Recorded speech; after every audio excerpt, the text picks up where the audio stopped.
Bhojpuri superstar Dinesh Lal Yadav उर्फ निरहुआ का नया वीडियो सॉन्ग सोशल मीडिया पर धमाल मचा रहा है। लभर कहतिया सॉरी नामक इस वीडियो ने रिलीज होते ही सोशल मीडिया पर धमाल मचा दिया। वीडियो में निरहुआ नागिन के धुन पर भी थिरकते नजर आ रहे हैं।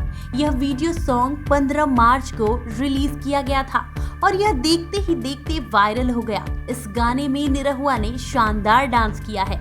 इस गाने में नागिन धुन के इस्तेमाल ने इसके म्यूजिक को और खास बना दिया है। इस गाने को आर पंकज विश्वास ने लिखा है और विनय विनायक ने कंपोज किया है।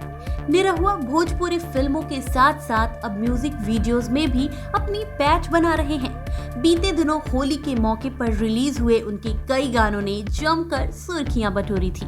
इसमें कोई दो राय नहीं है कि निरहुआ अच्छी तरह से जानते हैं कि उनके फैंस उन्हें किस रूप में देखना पसंद करते हैं। गौरतलब है कि निरहुआ ने अपने करियर की शुरुआत भोजपुरी फिल्म चलत मुसाफिर मोह लियो रे में सपोर्टिंग एक्टर के तौर पर की थी। साल 2008 में वो फिल्म निरहुआ रिक्शा वाला से बतौर लीड एक्टर नजर आए थे। फिल्म भोजपुरी बॉक्स ऑफिस पर ब्लॉकबस्टर साबित हुई थी। इसके बाद निरहुआ ने निरहुआ हिंदुस्तानी, पटना से पाकिस्तान, निरहुआ हिंदुस्तानी 2, बम बम बोल रहा है काशी जैसी सुपर हिट फिल्में दी। निरहुआ भोजपुरी इंडस्ट्री में जुबली स्टार के नाम से भी जाने जाते हैं।